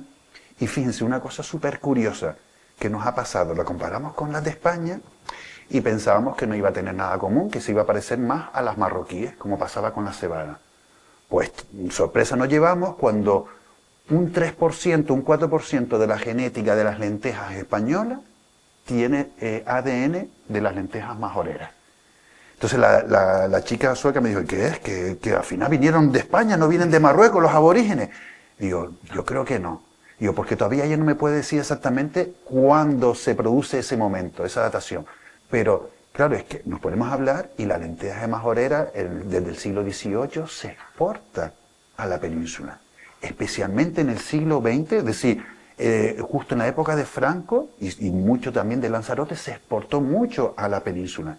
Entonces lo que estamos viendo es que probablemente, y hoy en día si ustedes van a, yo qué sé, a Castilla, se meten en un supermercado y van a comprar lentejas, el paquete va a decir lenteja tipo Lanzarote, ¿vale? Pero esa lenteja no viene de Lanzarote, viene de Canadá, ¿vale? Que es el primer productor del mundo de lentejas. Pero ¿por qué le pone el tipo Lanzarote? Porque queda el recuerdo de que las mejores lentejas eran las canarias tipo Lanzarote. Y queda ese ADN, ¿vale? Y ahora queremos seguir ampliando. Y ya en lo último, para dejar a Brito, otra cosa que creo que sería interesante es estudiar más semillas de otros yacimientos. Ahora mismo, es decir, solo hemos estudiado de Villaverde, luego de Punta de Mallorquín hubo unas muestras, pero no hemos estudiado más. Y yo creo que sería interesante pues que se recogiera sedimento, se estudiara, y si no en nuestra universidad, pues en otra, da igual, ¿no? Pero que esa información no se pierda, creo yo que es importante, ¿no? ¿Edgar, por tu parte? No, yo por mi parte, bueno, me sumo a ese alegato de que la información y el registro de las intervenciones en campo es muy necesario, porque es muy difícil, sobre todo este tipo de elementos tan pequeñitos, recuperarlos, y también la microfauna, que es algo que falta mucho por explorar, ¿no? Al principio de la charla les comentaba que había esa coexistencia entre un ratón endémico y un ratón introducido, ¿no? Esa coexistencia es súper curiosa, porque no es frecuente en el mundo, ¿no? Hay que seguir estudiando, refinando esa toma de muestras, esa toma de sedimentos, ese análisis de cachitos muy pequeñitos de hueso, que es lo que tenemos de esos ratoncitos, para seguir viendo y refinando cómo es esa convivencia, hasta qué punto se da, hasta qué punto no. Porque lo que tenemos claro es que en Lanzarote no se da esa convivencia, ¿eh? O sea, el ratón desaparece al poco del contacto de los indígenas. En Fuerteventura sí se prolonga. Eso es relevante. Algo que también es relevante es la prolongación de esas aves ya extintas, ¿no? Como la Puffin holsoni, la pardela de Malpaís o la codorniz que les comenté en un inicio, ¿no? Siguen conviviendo con indígenas durante bastante tiempo, a pesar de que el indígena tiene gatos, que es algo que no te respondí antes, pero sí, hay gatos, tenemos gatos. Eso también es algo relevante, porque también el impacto del gato en las islas es un temazo a nivel de biogeografía mundial hasta el presente. Yo siempre me gusta que puedo. Yo tengo gatos en casa, pero están en mi casa. Los gatos, a poder ser, siempre capados, castrados, en su casa, en casa de cada uno, porque sí que realmente hacen un impacto brutal a la fauna endémica y autóctona, y sobre todo a las aves, donde más impacta, ¿no? Esos son como dos vías que creo que son importantes desarrollar, y por otro lado, la movilidad en el ganado. Lo que hemos podido ver es que tenemos un manejo súper enriquecedor de ese ganado, de esos rebaños majos en Fuerteventura, pero no sabemos muy bien cómo era esa movilidad en el espacio. Para eso tenemos que hacer análisis químicos, un poquito más costosos, un poquito más lentos, porque dependen del laboratorio, pero estamos en ello. Y también excavar yacimientos que no siempre se excavan, que son de índole ganadera, lambuesas, etcétera, etcétera. Recientemente se excavó en Valle de la Cueva una. Por ahí hay que seguir tirando, ¿no? Excavar sitios no solo domésticos, sino de otra índole un poco más económica. Sí. Bueno, más investigación, abrir nuevas líneas, y también, por supuesto, pues también seguir apostando por este tipo de iniciativas como este ciclo Majo, que al final, pues un poquito lo que comentaba yo al principio, que la arqueología se nos queda lejos, pues aquí entablar el diálogo, salir de los espacios habituales de la academia. Total. Y en dialogar con la gente. Además te iba a comentar, mi sensación es que la gente sí le gusta que le contemos, pero lo que quieren es participar y ayudar. Y ellos también ser partícipes de la construcción de la historia, porque al final es la historia de todo, ¿no? Y yo, sí, suéltame, pero si me dejas ayudarte, mejor. Y así me vas enseñando. Y, por ejemplo, nosotros tenemos en el laboratorio, lo decimos aquí, pero los viernes tenemos actividades voluntarias para que venga gente Todos y y todas nos ayude, bienvenidos. ¿no? Porque vemos que hay un interés y es en la construcción de la historia. Y algo en lo que siempre hemos coincidido, esto que acaba de pasar ahora, ¿no? Hablar con las personas que tienen muchísima más experiencia que nosotros en el territorio para hacer esa etnografía que llamamos, pero no es otra cosa que alegar con personas sabias, personas que conocen el territorio, que lo han pateado, que lo han trabajado, que han estado ahí, tienen un conocimiento que no está en los libros, ¿no? Y lo peor es que al no estar en los libros, al no registrarse, se nos puede venir con el paso del tiempo. Esa etnografía es vital y hay que seguir avanzando por ahí. Sí. Muchísimas gracias a los dos. Ahora le toca participar al público para arrancar con la ronda de preguntas, a ver qué dudas plantean y ya para que les respondan.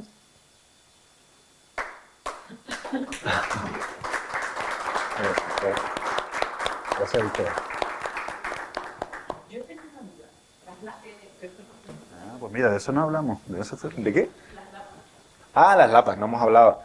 Sí, las lapas... Claro, claro. No, las lapas están omnipresentes. Pescado sí, comentamos un poco el tema de la...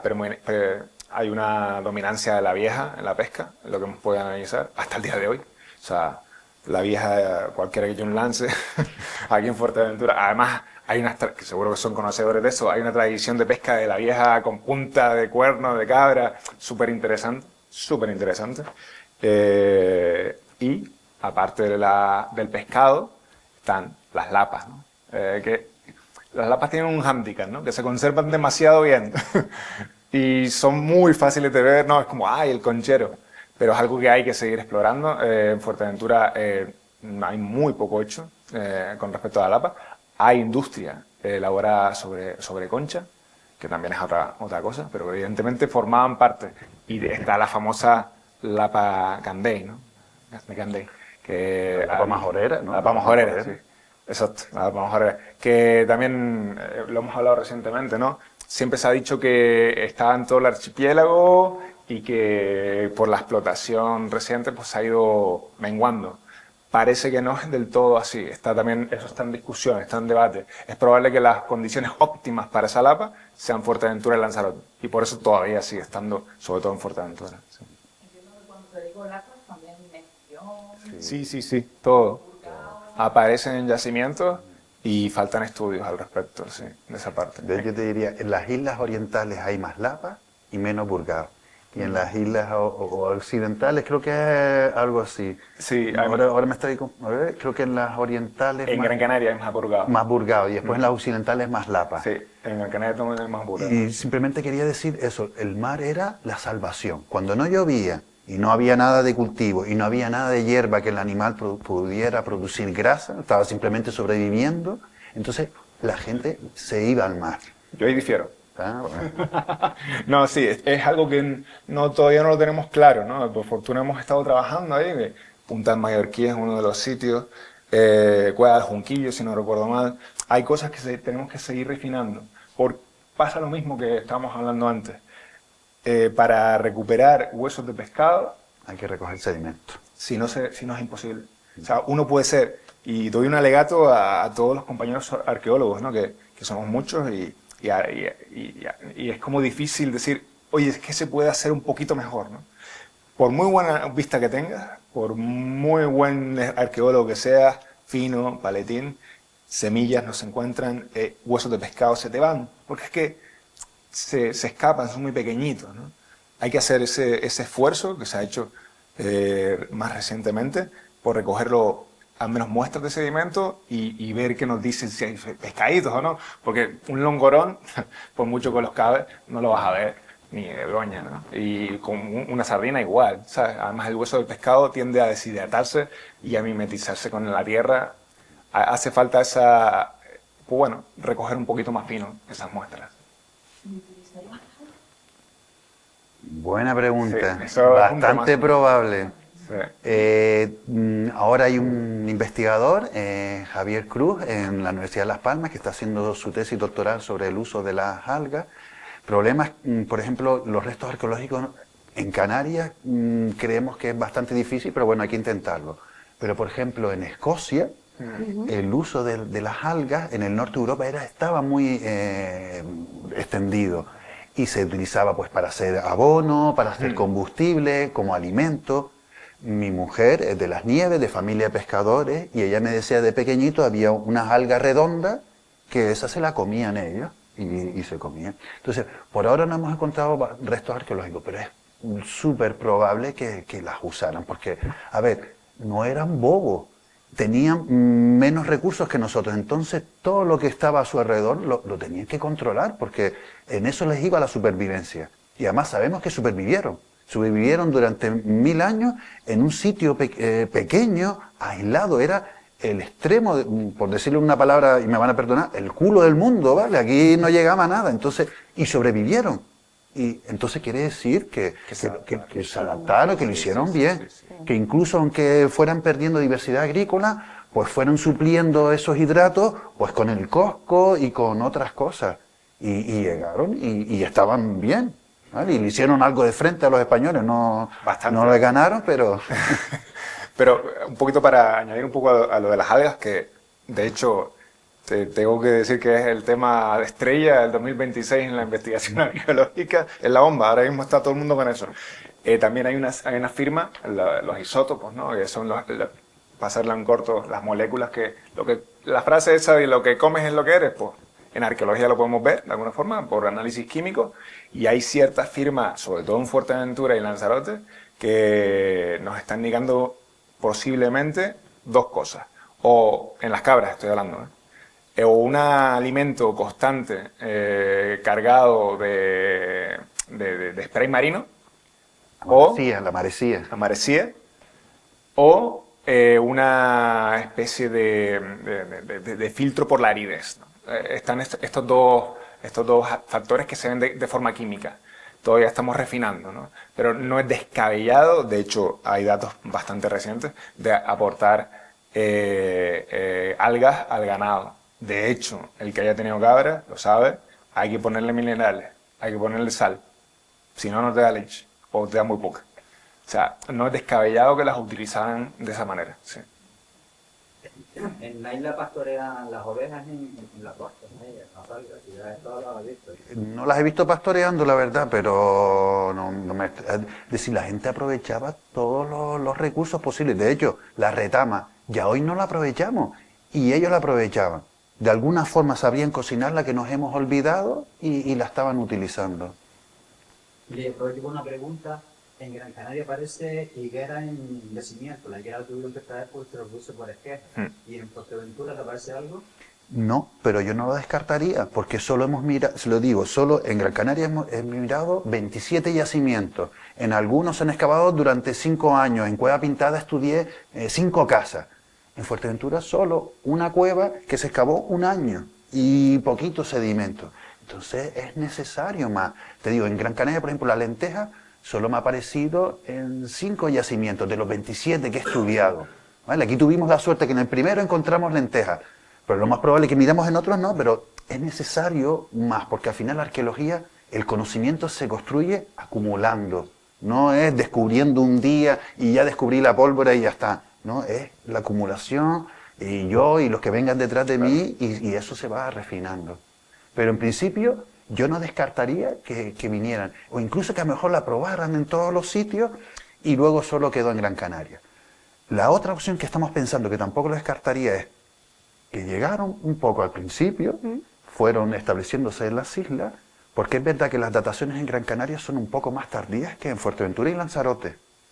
Y es verdad que Gran Canaria es la isla con más potencial agrícola. Entonces, para mí no es coincidencia que la isla con más potencial agrícola sea la más potente agrícola, donde más cultivos haya. Entonces, a lo mejor alguno diría, pues mira, allí en Gran Canaria sí nos podemos traer las higueras. o las trajeron aquí, las trajeron en Lanzarote y luego se perdieron. Aunque eso es raro, porque hoy aquí las higueras siguen en Fuerteventura, ¿no? En las gavias se mantienen. Hay que excavar más para responder a esa pregunta. ¿Has encontrado beleños en yacimientos? No, no. En principio no. Y es una planta que algunos plantean que sí puede tener un origen americano. Pero también allá en el continente. En África, el Iocasimos niger ese. En principio no. Es de la familia del tomate, para que se hagan ustedes, no me voy a poner a hablar ahí del tomate y de la papa. Y las que aparecen en Canarias son las que te digo, la Santa María. También la Santa María se utilizaba en Gran Canaria para hacerle el rezado de la erisipela, que me acuerdo de entrevistar.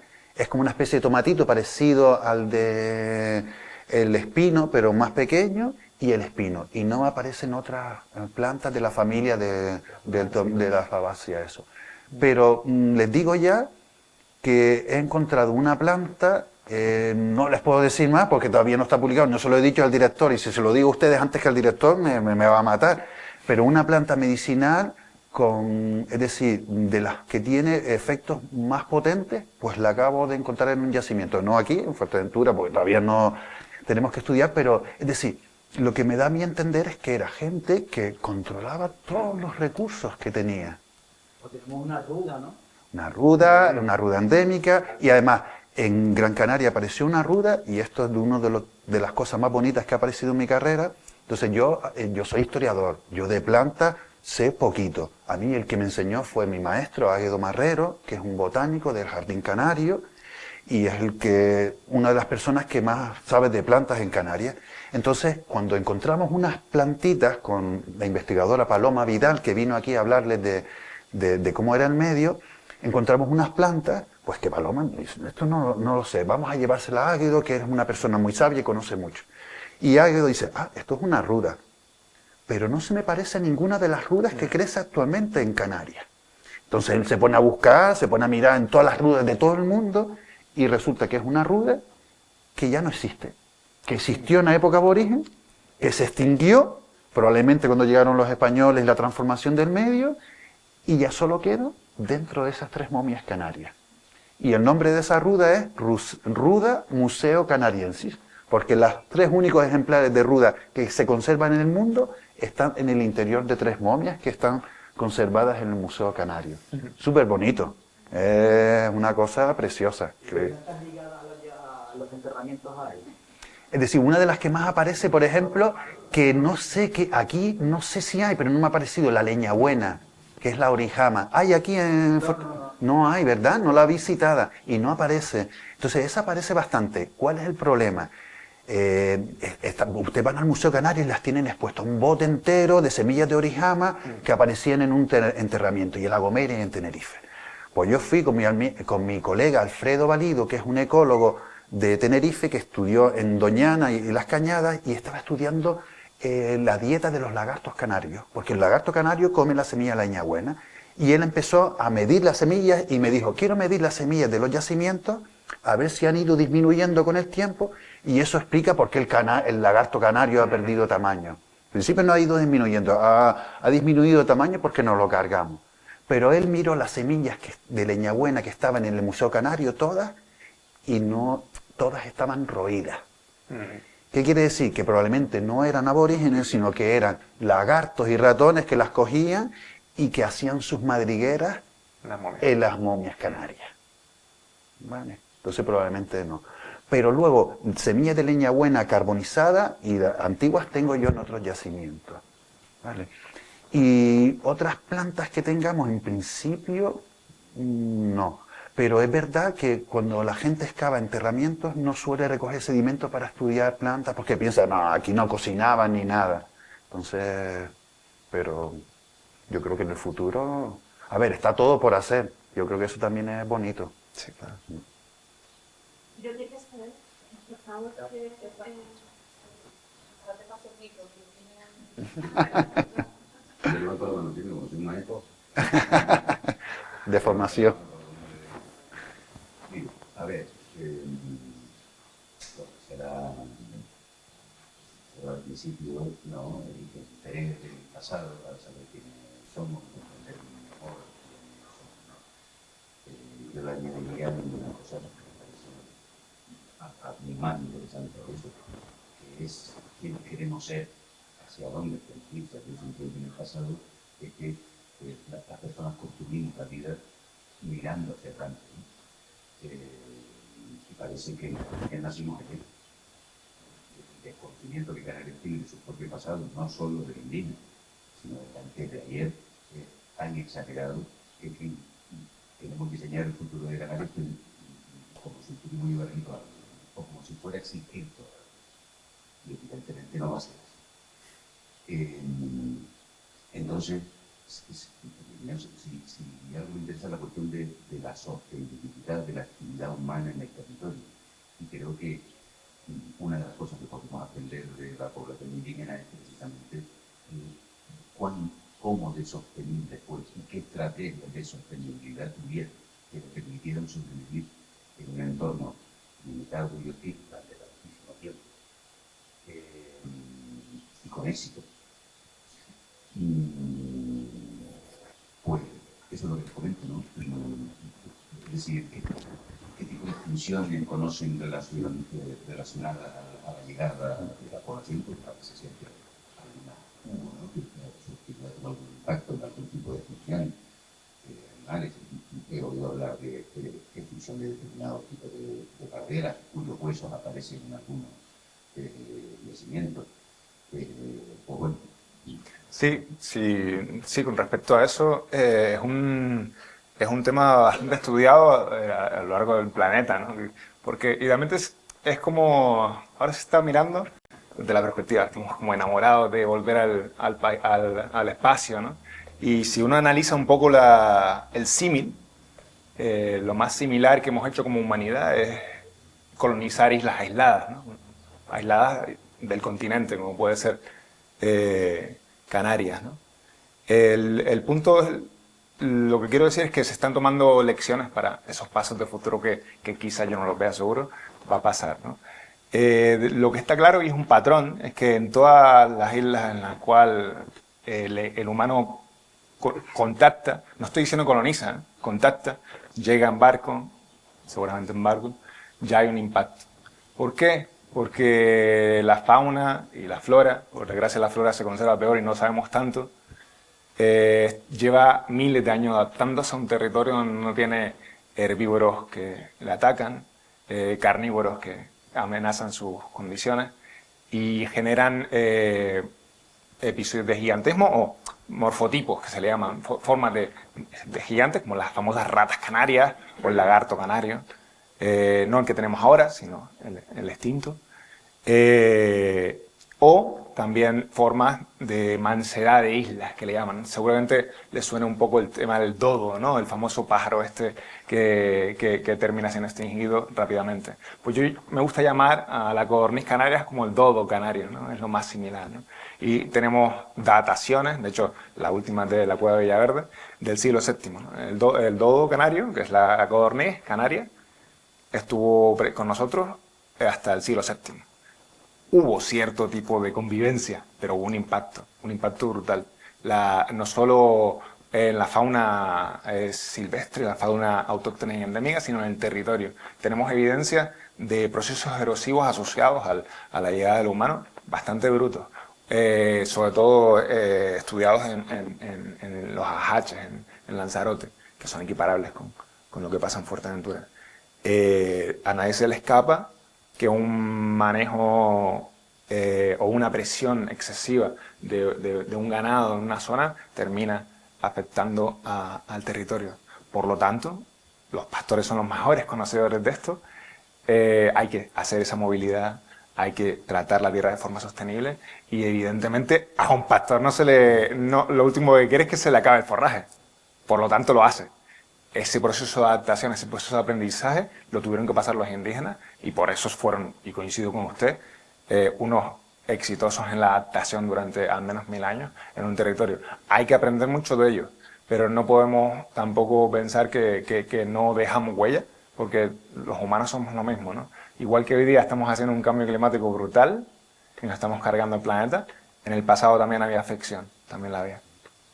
Yo quería comentar una cosa, porque desde el punto de la vista desde el punto de vista de la vegetación, aunque yo creo que eso se habló en la anterior, hubo un cambio, aparecen carbones de madera, de árboles que ya hoy no están en Villaverde. Y una pregunta que nadie me ha hecho, que eché de menos, pero que si hay algún economista aquí, seguro que estaría haciéndose, y es, ¿cuál era la población de Fuerteventura? Porque, es decir, en esa ecuación es súper importante el número de población. Si tenemos poquita, el impacto va a ser poco. Si tenemos mucha, el impacto va a ser mucho. Entonces, es una gran pregunta. Y hoy en día, gracias a los estudios genéticos, sí estamos en posibilidad de responderlo, ¿no? Porque eso es uno de los temas que se ha trabajado, que contaban los cronistas, que es de lo menos fiable, porque además los cronistas trataban de exagerar la población para decir, no, mira, conquistamos esta isla, estaba llena de gente y nos los cargamos a todos. Y lo que nos está diciendo la genética, según la diversidad de sus genes, nos dice que probablemente en Fuerteventura estamos hablando de 300, 400 personas. Poquito. ¿Están entendiendo? 300 o 400 personas al mismo tiempo, ¿vale? Son muy poquitos. Y en Gran Canaria y Tenerife, pues 3.000, 4.000, 5.000 como mucho, ¿vale? Son muy poquitos. Y eso, claro, eso hacía más sostenible su economía, ¿vale? No es lo mismo que hoy en día, ¿cuántas personas hay en Fuerteventura? No lo sé, pero miles, ¿no?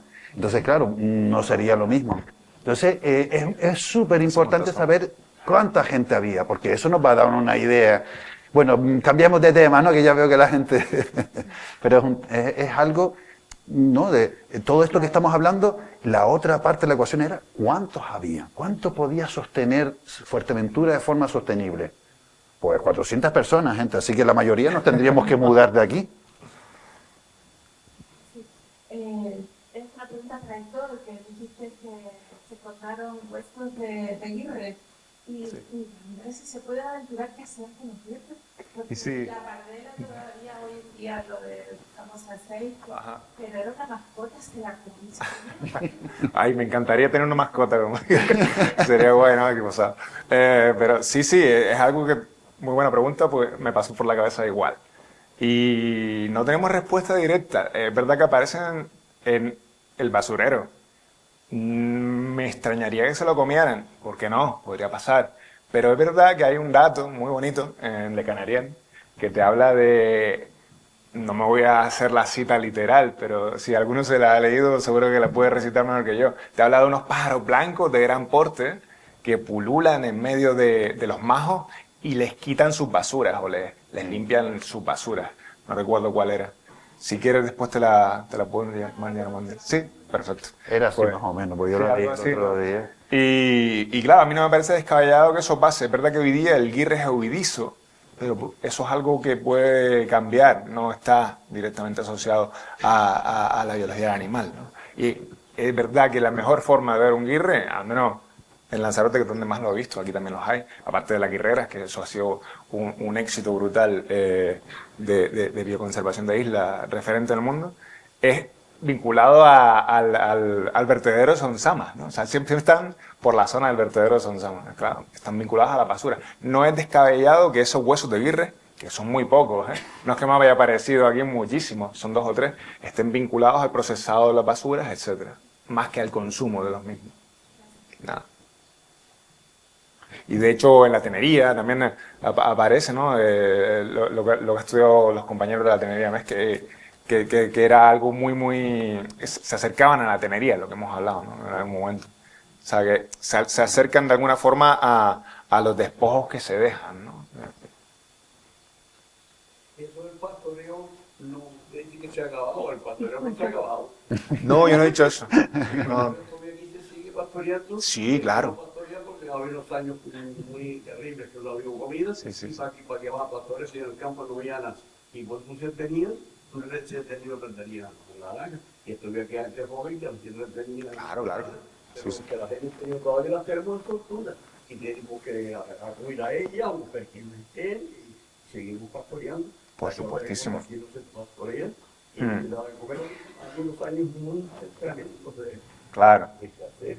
Y ya tenían unos edificios muy grandes, los ganaderos los tenemos para darles comer y para poder mantener. Por supuestísimo.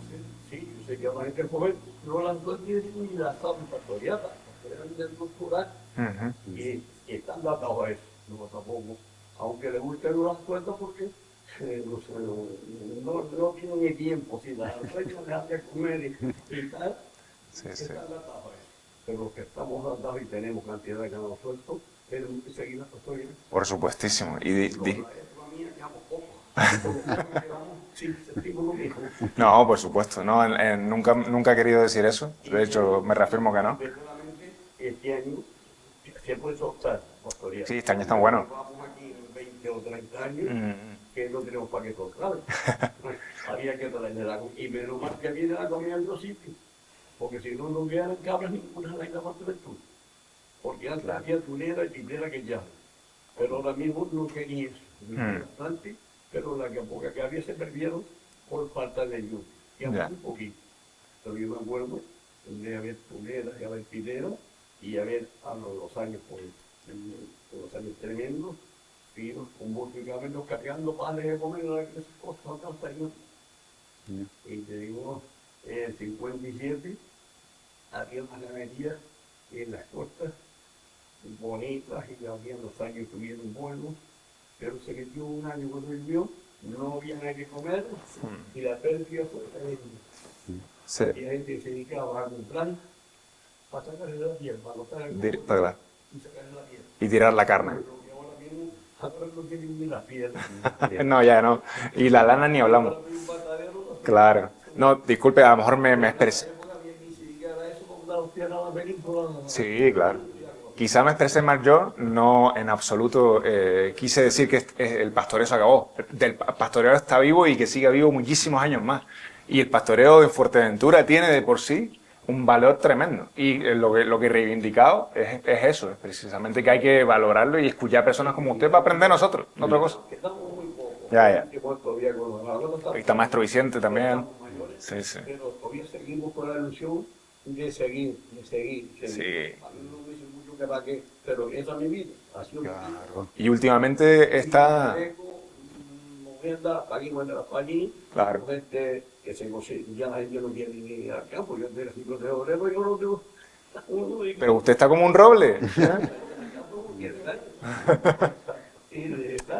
también lo reconozco. Pero yo ya me guié con eso y es lo que conozco. Claro. Y entonces, pues, sigo con cabras, ovejas, cogiendo vacas y eso. Después voy a hacer una entrevista, si usted me permite. Cuando pueda voy a hacer una entrevista. Sí, cuando usted quiera. Perfecto. Tenemos que ir concluyendo ya, una última pregunta y ya cerramos. Buenas. Reunión casi que familiar de los normandos que llegaron a Fuerteventura y los posibles usos del territorio, los puntos, la explosión, los cambios, etc. ¿Hay algo por ahí publicado? ¿Se sabe algo? Porque yo he intentado encontrar algo, también no soy profesional en eso, como que llegaron, tuvieron tiempo y se desaparecieron. El Rubicón. Yo me refiero a esa, no sé, si estamos hablando de 300, 400 habitantes cuando esta gente llega a Fuerteventura, pues el Canariel decía que iban 100 y pico, pero que cuando llegaron, no sé, no, por su Huelva, acá y tal, no, al norte de la península. Un pleito ahí, sí. No sé qué, vinieron para acá, volvieron, que vinieron 4 gatos también. Esa gente no ha quedado nada, ninguna huella, no hay nadie que haya estudiado sobre... Hace poquito se publicó. Sobre todos esos procesos de mestizaje anterior y demás. No estoy encontrando tampoco materiales, en mi caso, para llevar a la escuela. ¿Sobre qué, perdón?